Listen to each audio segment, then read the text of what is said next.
Help support Friendo Club by going to patreon.com/Stephen Larson or clicking join at youtube.com/Stephen Larson. Access to bonus episodes, question threads for the Going In Raw podcast, and entry to our monthly wrestling predictions challenges. Join the Friendo Club today.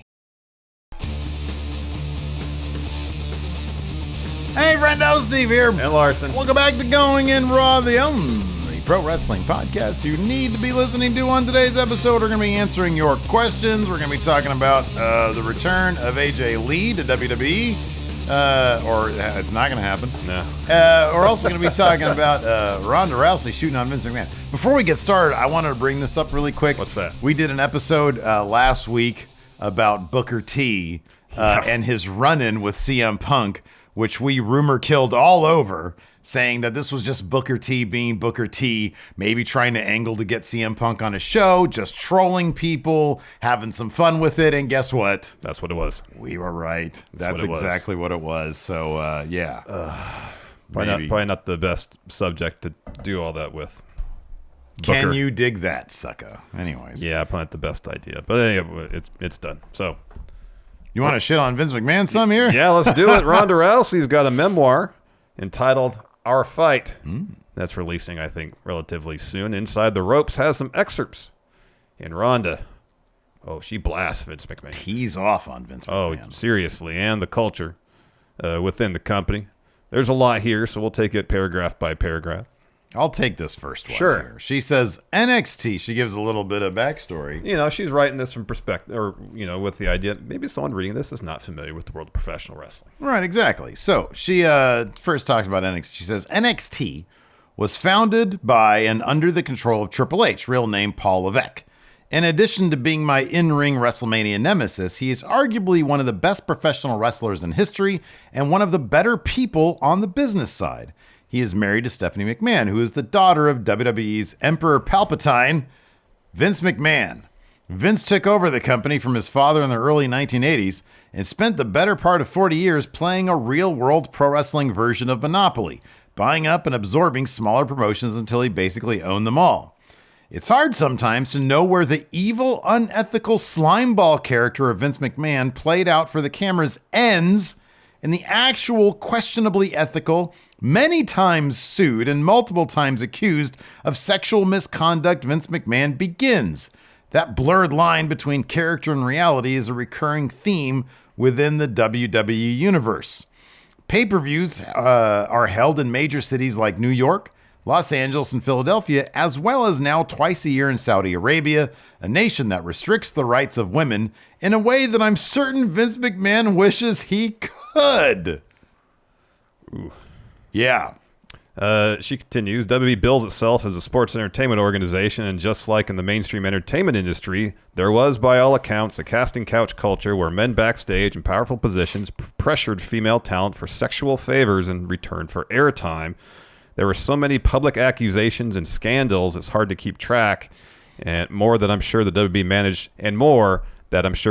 managed to sweep under the rug. Women weren't just being demeaned backstage, but center stage up until 2007. Bra and panty matches where female wrestlers won the match by stripping their opponents down to their underwear were an actual fucking thing. Even after that gimmick was retired by WWE executives, I'm sure very reluctantly and with a lot of lamenting about political correctness, it was still clear that the organization placed more value on a woman's physical appearance than her physical ability. The Divas era, with its pink rhinestone butterfly title belt, dawned around the same time. Women, while now portrayed as wrestlers, were still expected to look a certain way, think lots of makeup, little clothing, and huge boobs. It'd take almost another decade, years after I proved women could be a huge combat sports attraction, before women truly started to get time in the squared circle, what diehards call a pro wrestling ring. She continues, and it was only after WWE was basically armbarred into it, following a global social media backlash to hashtag Give Divas a Chance, after divas were given a total of 30 seconds less time than it takes most people to read this paragraph for a nationally televised tag match. 4 women were given less time to collectively wrestle than every single man on the roster got for his intro music alone.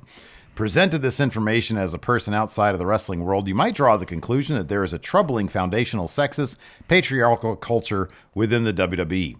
You would be right. I have nothing but respect for the female wrestlers who paved the way for women wrestlers today, and nothing but disgust for the amount of sexist, degrading bullshit they were put through. Not a flattering portrayal from Ronda Rousey in her autobiography, in her memoir. Yeah.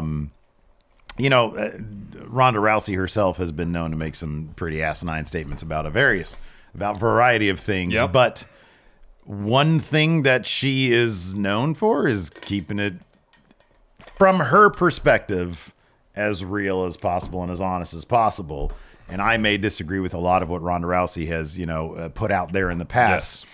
But this is something that clearly is, you got to wonder if this would have been included in the memoir in this way had it not been kind of made acceptable because of the lawsuit, or if there would have been a different angle taken. I would hope that this would have been the exact same as it was lawsuit.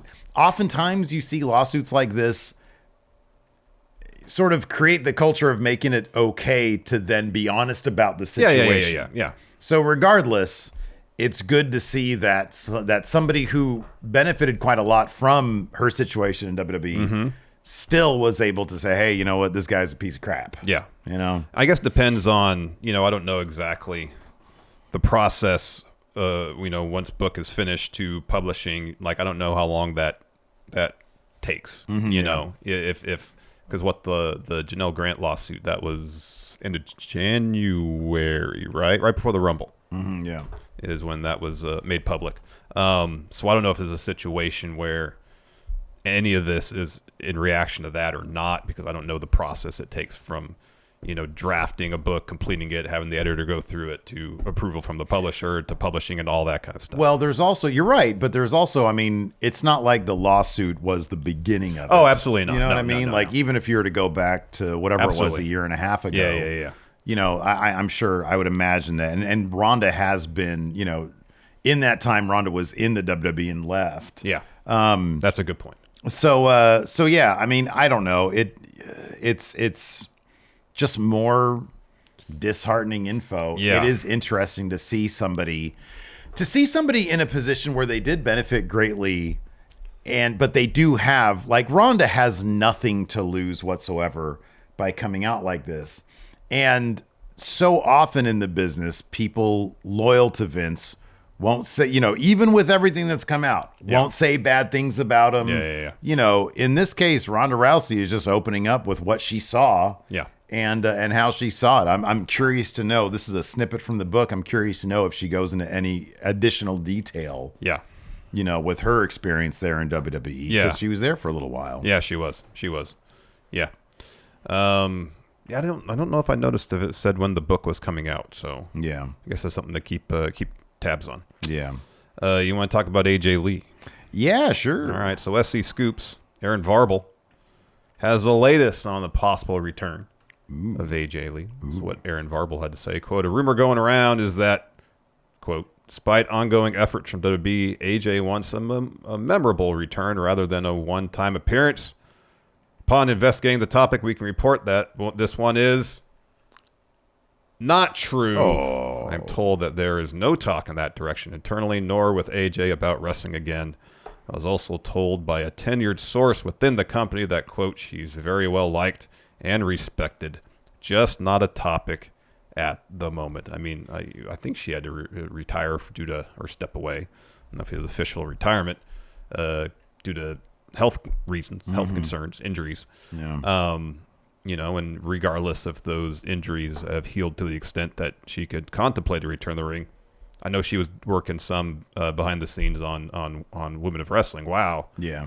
But I think there was one clip of her in the ring with CM Punk when he was training or something. And apart from that, I haven't really seen anything with her directly as it relates to wrestling in a wrestling ring. So yeah. She wrote a very successful book. Yeah. And she seems to have a pretty peaceful life there with Phil and Larry. Mm-hmm. So yeah, who knows what she saw, what she went through while she was wrestling. It could be somebody who's been so outspoken about mental health challenges. Yes. Diving back into an industry where that can be, that can be a pretty taxing thing on one's mental that can health. be trying on an individual's mental health. I That's can for sure. understand why she'd want to maybe, not do that if she's at peace with how she, with her career. Yeah. So yeah, but I mean, I know, a lot of people, including myself, if she ever did decide to come back, I think they'd be very excited about Oh, it'd be that super prospect, cool. It'd be super cool. She was great. Yeah. She was great. She was pretty awesome. Before we get into our Dynamite preview for the night, Larson, want to ask everybody watching right now, did you have something additional? I want to talk about this. I didn't put it in the notes, but because I just pulled Oh. this up, because we talked about it was in our Raw recap. That'd been yesterday, right? Yeah. About how Tony Khan so upset with Jungle Boy. So yeah, wasn't it Dave Meltzer mentioned the possibility that Tony Khan would be upset with Jack Perry because he's been suspended for 7 months, even though clearly he hasn't been because he's been in New Japan doing stuff. Yeah. Is there an update on that, Larson? So Tony Khan spoke to Comic Book Nation. Where can I move to Comic Book Nation, please? Maybe. That sounds amazing. Maybe, yeah. Get our passports out, buddy. There we go. And Tony Khan talked about Jack Perry. Oh, that he's super upset with him. I mean, he's going to be indefinitely suspended. Listen to this quote, and let me know if this sounds like Tony Khan's upset with Jack Perry. He's got a pitchfork out. Says, I think you got to stay tuned. Absolutely. Jack's doing great things in New Japan, the New Japan Cup. He's had a great run. He's established himself over there. He feels he's the scapegoat. But he's doing great things. He's wrestling for a great promotion. It's been great tracking Jack's progress in New Japan, and I think he's done excellent work there. Based on me reading that quote, does Tony Khan sound upset with Jack Perry? Hold on, may I? Can you pull that up and show me that quote again? Because you're not reading it in the proper way. Let me try. No, let me try it again. Come on, I want to be actor. I want to be actor. No, give me another try. Okay. I think you got to stay tuned. Absolutely, Jack's doing great things in New Japan, the New Japan Cup. He's had a great run. He's established himself over there. He feels he's the scapegoat. But he's doing great things. He's wrestling for a great promotion, and it's been great tracking his progress in New Japan. He's done excellent work there. I mean, he just sounds like he's kind of tired. Keep it up. I want to do it now. Can I do it now? Can I give you my rendition? Well, you going to shout? I don't know. I'm going to do my own Seething. rendition. Here, let me do a seething. Let me do it one more time. Oh, I think you got to stay tuned. Absolutely, Jack's doing great things in New Japan. That's better. Bullock. Give me Bullock from Deadwood. The New Japan Cup. It's been a great run. He's established himself over there. He feels he's the scapegoat. I feel like he's just impacted right now. He's got the poop is not coming out. Well, I don't know what to tell you. He's on the constipated side. I don't know what to tell you. I don't know why you're blocking my acting. I think you're honestly. I'm trying to do a cold read here. Can I just say I feel like you're threatened by my acting ability? Well, here I'm gonna do better than okay. hand you. Here, I just texted you the link. You can do it. I'll follow along on my phone. All right, fine. Here we go. Because I want to criticize you as you've been criticizing me. Okay, here we go. Now this is, dude. You think Olivier? Steve here. Why not try acting, Steve? Here we go. I think you gotta stay tuned. You're just doing Frank Costanza. Absolutely. Jack's doing great things in New Japan, the New Japan Cup. He's had a great run. He's established himself over there. He's the scapegoat, but he's doing great things. He's wrestling for a great promotion, and it's been great tracking Jack's progress in New Japan, and I think he's done excellent work there. And scene. See? A million times worse. That was convincing right there. No, you're just doing Frank Convincing. Costanza. Sometimes it was like kind of Frank, kind of George. Sometimes it's kind of Frank Costanza and sometimes Larry David. I'm trying to think, is there any way to come make this seem like he's mad? I think you got to stay tuned. Maybe that's what it is. He's throwing it back at him. No, I think you got to stay tuned. He's They're like, throwing it hey, Tony Khan, do we need to stay tuned for this? No, you got to stay tuned. Absolutely, Jack's doing great things. Yeah, dude, mockingly. Yeah, he's In doing New great Japan. things over there. The New Japan Cup. He thinks he's the scapegoat. He thinks he's the scapegoat. I turn to Scott Hall. Oh, man. Doesn't seem like he's too upset with Jack Perry. Doesn't seem that way, does it? Doesn't seem like that. Other guys. That was fun. Anyways, Larson, before we continue on with the preview of tonight's Dynamite and moving on to your questions, the Friendo's questions. Do you have a question? No. Okay. Do us a solid, man. Hit that subscribe button. hit that thumbs up. Give us a like, baby. We need to get those subscribers up. We got the WrestleMania coming up. We need to make sure that everybody's notified when we're going live for our live reactions, live tracking the Big Blue Predictions Challenge. Oh, you're like, what's the Big Blue Predictions Challenge? Easy. It's where we all predict what's going to happen at WrestleMania and then crown a new Big Blue Predictions champion unless Muted Mayday retains his Big Blue Predictions championship. Possible. How do you do that? Very easy. Because we offer 2 different ways to get that Friendo Club set up, which gets you access to the Big Blue Predictions Challenge. That's right here at youtube.com/Stephen Larson. Click join. It's $5 a month. It's not a lot of money. Or you go to patreon.com/Stephen Larson. Choose a Friendo Club setup. It's $5 over there. It's a great way to help support your friendos. Stephen Larson, we're trying to get the Rock set up. So we own the Going in Raw. We're the boss. We do.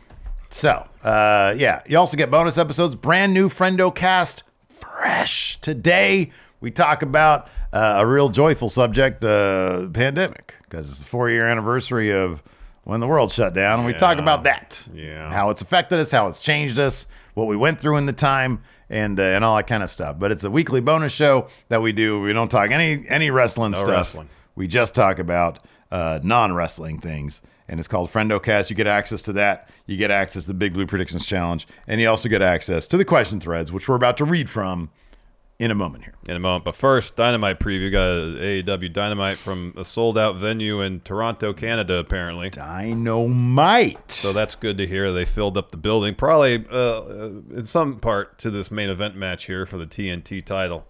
Champion Christian Cage defending against Cope. Adam Copeland in an I Quit match. Who says I quit to end this match? Christian Cage. Yeah, probably. Because of Spike. Cope is going to win that TNT title. I think that's probably a good move. You get like a solid babyface veteran like Adam Copeland with that TNT title, establishing it as a main title. I think that's a smart move. Probably. Yeah. Also, probably another title change here. Eddie Kingston defends the Continental title against the Rainmaker. Kazuchika Okada. Do the Rainmaker thing right here? This is how he summons rain. I guess so. Yeah. We also have Chris Jericho in action, taking on Hook. Say goodbye to your momentum, Hook. Hook's got to win this, though. Oh, yeah. He's going to win this. Yeah, he should. Yeah, he'll lose. We got Tony Storm, Mariah May teaming up against Deonna Purrazzo and Thunder Rosa. That should be a solid match. That's going to be a good one. The card, apart from Chris Jericho being involved, looks great. This is a solid card right here. And then we're going to hear from Mercedes Moné, CEO. CEO. So solid looking card there for Dynamite. That's cool. Right on. I'm looking forward to that. I don't know if the niece is going to come over tonight. It's finals week. But if anything was a good What? No. So I can't look at that. No, why? I was going to play the Lindsey can't do Buckingham that. song Trouble. You can't do that. These obsessions you have with random 80s songs, I don't know about it. It's because of that TV out there. I know, you got 70 inches, 75 inches? You got 75 inches. 75 as inches. advertised. Yeah. First up question. Jesse Helsius says, not a question. Oh, man, he's doing some advertising for us. He says, not a question. But just wanted to say the Friendo Club setup is top-notch. Testimonial. Y'all are the best wrestling podcast with the best community around. Keep being you. Thank you, Jesse Helsius. Thank you, Jesse Your Helsius. check is in the mail, friendo. We appreciate the testimonial there. We appreciate the testimony. If you have any testimonials, be sure to drop them in the question threads. They'll get ready. They'll definitely get ready at the show. Luis here says, how would it look if the following directors directed a wrestling show? Okay, good. Are you ready? Yeah. Wes Anderson. That's easy. Yeah. It's heavily stylized. Yeah. Like, what is it that it's funny because, like, with so many other directors, I can sort of understand what he does, like, a lot. There's, like, static shots, and then they, like, sort of move into, like, a dolly shot that's parallel with the action. Yeah. Everything is sort of a stage with him. Everything that's how it is. Everything is very, stagey and deliberate. Yeah. Yeah. Nothing feels like spontaneous on any of his films. The promo segments would be you know what would be the best? The best would be the backstage segments, like the Yeah. Judgment Day stuff. Yeah. That stuff would be really good. And he does a lot of symmetrical framing, too. He does, yeah. So that could be it. Greta Gerwig. I mean, I haven't seen Barbie, but that's obviously very stylized for Barbie, I would assume. I saw Lady Bird. Yeah. I really like that movie. It'd be she would wait until wrestling came to Sacramento. It would be they do it at the Memorial Auditorium. There we go. NXT house show, Memorial Auditorium. Yeah. Werner Herzog, they're going to have a show in the middle of the Amazon. They're going to try to get the wrestling ring. They're going to send it down the Amazon. Yeah. And they're going to try to get it up a mountain. And instead of Raw, it'd be called WrestleMania. It'd be called WrestleMania. Because that's what Werner Herzog I just calls described the plot to Fitzcarraldo. But Yeah. whatever. Christopher Nolan. Wrestling in the quantum realm. So I'm trying to think of some like digital effect that would be done practically for him. In wrestling, though. Yeah, I know. Well, it'd have to be those CG renders they have when people make their entrances. Yes, the CG renders would be giant, like paper mache models. There we go. That's what it would be. That's what it would be. Yeah, that's Everything has to be done practically. Yeah, and Raw would be like 4 hours long It would instead be, of I 3 know. hours It long. would be. But the pace would be incredible. And it'd be IMAX. Chris Stanton says brother versus brother has happened every 15 years at WrestleMania. What's your prediction for WrestleMania 55? Julius versus Brutus. Oh, there you go. There you go. Yeah, that's I guess a they'll good one. probably both be in their early 40s, but still. There you go. Yeah, that's good. Elemental Giant says, seeing how the last 2 Hall of Fame classes were headlined by active wrestlers, who will headline next year? Well, Heyman's going to headline this year, yeah? I suspect. So, I mean, I breaking from this, Bray has got to headline. Yeah, whenever he's inducted, he'll headline. I would think that'd be next year. I'd be shocked if he wasn't inducted next year. And then whenever Batista works it into his schedule to get inducted, he'll headline. Yeah. But yeah, Bray's got to be soon. Yeah. Black Sail 77 says, after that short video of Dustin Rhodes saying F you to The Rock, what are the chances Dustin makes an appearance at Mania? I wouldn't be surprised if he's sitting ringside. So... Or maybe not sitting ringside, but he'll be there. He might not be on TV, but he'll be there. Yeah, he'll definitely be there. It would be nice. It would be nice if WWE, look, I don't expect them ever to have a working relationship in terms of talent. But it would be nice if, apparently, like, AEW never even asked WWE to use any Sting footage. Mm-hmm. I don't know why that would be the case. I just assumed the answer would be no. Well, I mean, they've had, like... I know, they've done stuff. Yeah. They've done stuff. It would be nice to have Dustin in attendance on camera for that. Like, doesn't have to be involved, but it'd be nice if that was the case. But I mean, it'd be cool if they had like at least a working relationship where those types of things could be traded. The AEW's in no position to threaten WWE in any way. So I don't know why WWE wouldn't just be like, cool, right on. Go ahead and, use some Sting footage. Would you like some? I know. We have nothing plenty else of it. out of respect for Sting, Mm-hmm. Yeah, absolutely. Yeah. Nikyle says, Larson. Hey. On your Raw review yesterday, you said Cody has allies on Raw and SmackDown to help him fight the Bloodline. If Cody goes to NXT, who would be an ally with Cody should the Bloodline go after him there? Who would be an ally for Cody on NXT? Who was it that gave... Oh, man, that was John Cena. Never mind. What about the what's his name? Miles Bourne? Randy Orton's kid. Okay, there you go. That's a good one. Yeah, because Cody and Randy have history, obviously. Okay, yeah, that's good. I like that. That's a good one.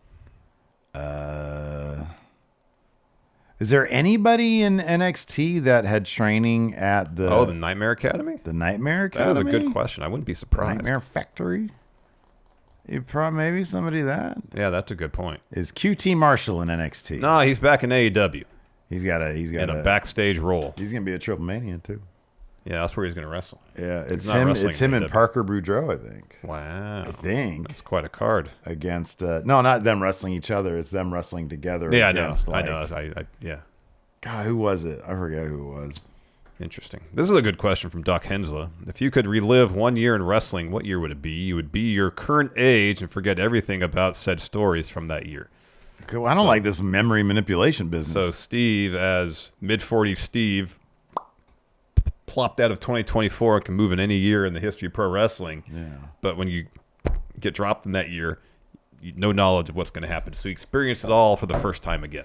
I would want to be plopped into like 1925 or whatever match it was that like the Goldust Trio were like, listen, guys, here's the deal.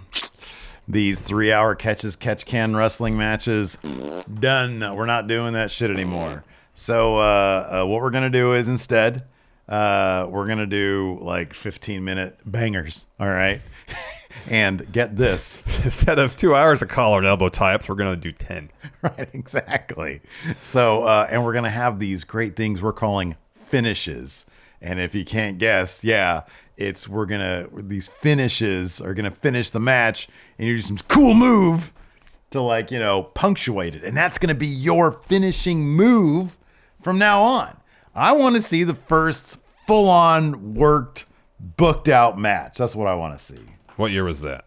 I don't know, probably 19. I think I saw a thing before. It was like a match in 1925. There you go. So yeah, that'd be cool. Do I have a memory? Like, can I invest in some Wells Fargo stock or something? Why Wells Fargo? Didn't it exist in 1925? Oh, I don't know. I think it did. Oh, maybe then. So yeah, I mean, it'd probably like 15 cents to get you 1 million shares. Could be, yeah. And then show up today and go and cash out, baby. Cash out. Yeah, man. Gosh, what else could you invest in back then that would be big time money here? Wells Fargo is definitely one of them. Was Ford a publicly traded company? I don't know if it's publicly traded. I don't know how many Probably not. publicly They just traded had like companies. a warehouse. Yeah. Gosh, what year? I wouldn't want to do the Attitude Era. That's too recent. Something I didn't get to actually experience. Bruno? How about Bruno losing to what's his face? Ivan Koloff. Yeah. Well, that's just one moment. Did you get to experience the entire year? Yeah, it'd be nothing but the same Bruno match over and over again because they did that shit. Oh, I know. Yeah. Eight matches Yeah. a week. Yeah, same right. match. Like, man, I already saw this shit. This is a terrible year to go back in.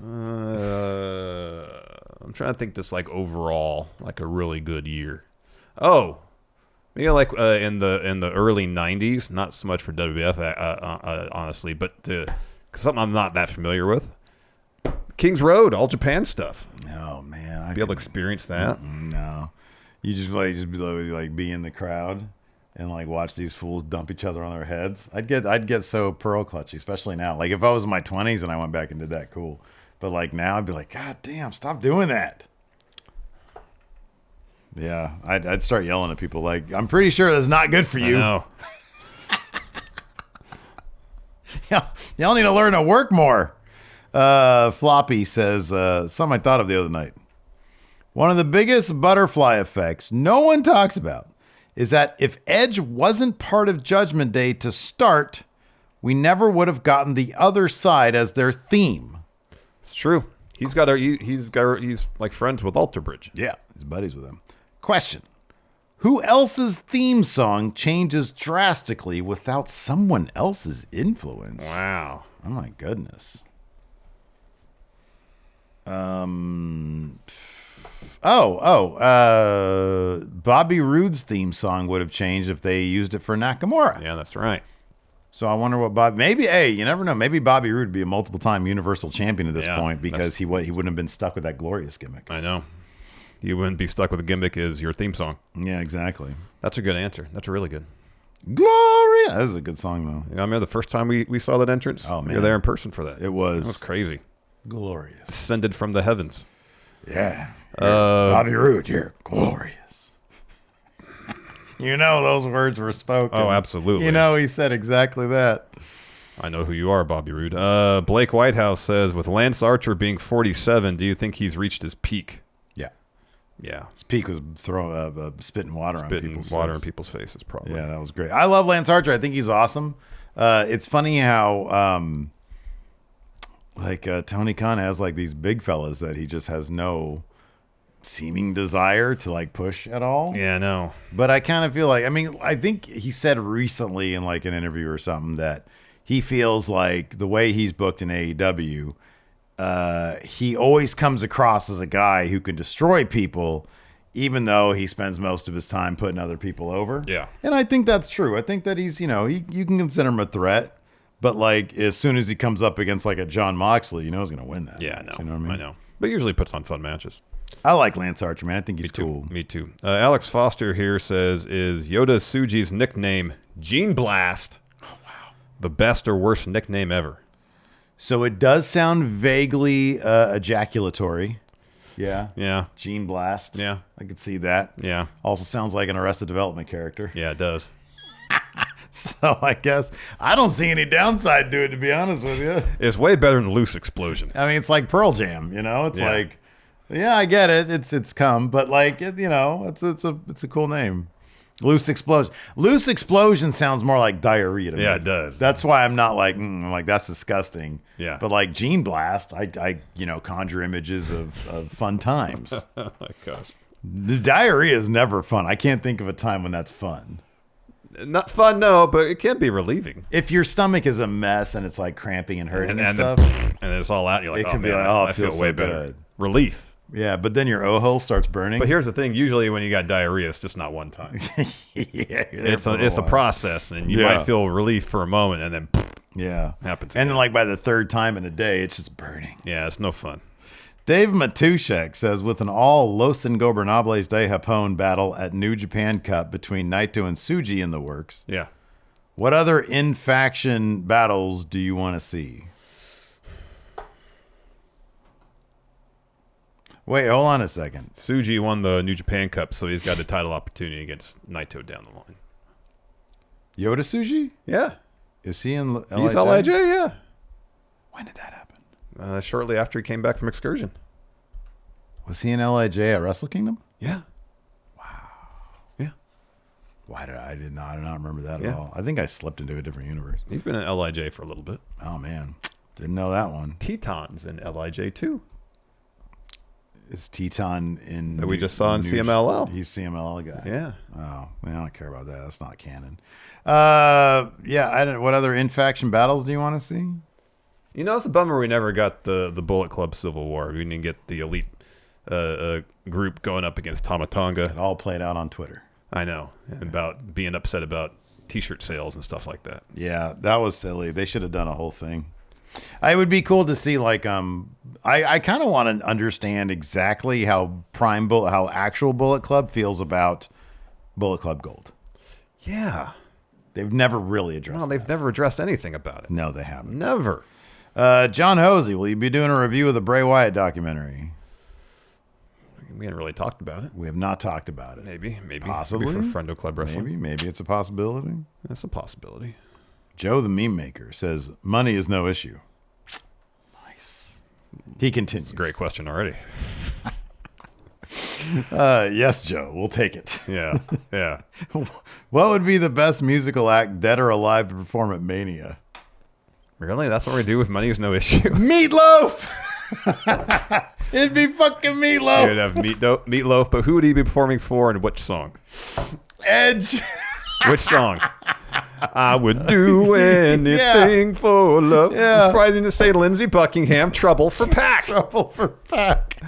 That's your Kurt obsession. You missed an obvious one. Yeah, that'd be a good one. How about this? David Bowie's Fashion for the Fashion Police. You could do it for Pretty Deadly. Yeah, that'd be sick. I mean, Pretty Deadly's theme kind of sounds like ABBA. Oh, yeah, Dancing Queen. Yeah, something like that. ABBA, Or Take a Chance on Me. Take a chance on me. That'd be good. That'd be. Oh, what about the Bee Gees? Ooh. Well, they could do Statlander. Yeah. That'd be good. Yeah. That would be good. That would be good. Man, yeah. You know, hey, you could do is you get. Oh, how about this? Oh, perfect. The Beatles. Yeah. Because money's no issue. Obviously. They do the theme song for IRS. There we go. Taxman. Taxman for IRS. It's like, really? Vince, you got the Beatles and you're busting them out for IRS? Yeah, I know. It's like paying Led Zeppelin to do the WrestleMania cover of the WrestleMania theme from the 80s. Dun dun dun dun dun dun. Let's see here. Oh, Jonathan Vieira says, will there be more face or heel winners at WrestleMania? So let's see. Title Gunther's matches. gonna win. Gunther will win. Cody will win. Rhea's gonna win. Bailey and Io's kind of a toss-up. Although now that Dakota's already revealed that she's aligned with Damage Control, I feel like it's more likely Bailey will win. Yeah, I agree. It might just be a 50-50 deal. Yeah, Drew's somewhere gonna around there. win. I feel like it's gonna slightly benefit the heels because of Gunther and Logan Paul. I think Gunther's gonna win. I think Logan Paul's gonna win. Yeah. So I think because those two mid-card titles are gonna go to those guys, I think that's why it's probably gonna favor the heels. You could also have Awesome Truth winning the Raw tag titles and Street Profits winning the SmackDown ones. Yeah, that's true. To kind of even the heel face. Just noticed we got color bars behind us now. What happened there? Bars. That's cool. My computer went to sleep. I had the computer going to the thing. Let's see here. AJ Otani says, how long after Mania will Cody's politicking, strategizing, manipulating catch up to him? Oh, that's the story they should tell after he wins. It should be, yeah. Everybody starts trying to cash in favors, and he's like, I know. I'll answer your question with a message to The Rock. yeah, right. Now he's going to be like, I'll answer your question with a message to JD McDonough. You're next. Yeah, exactly. Just taking easy wins. Exactly.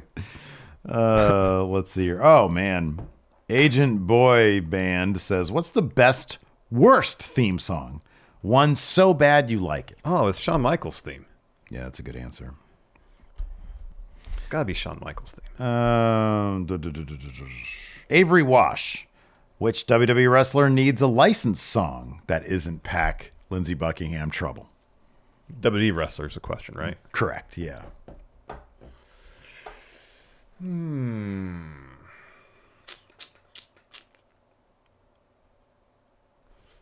How about this?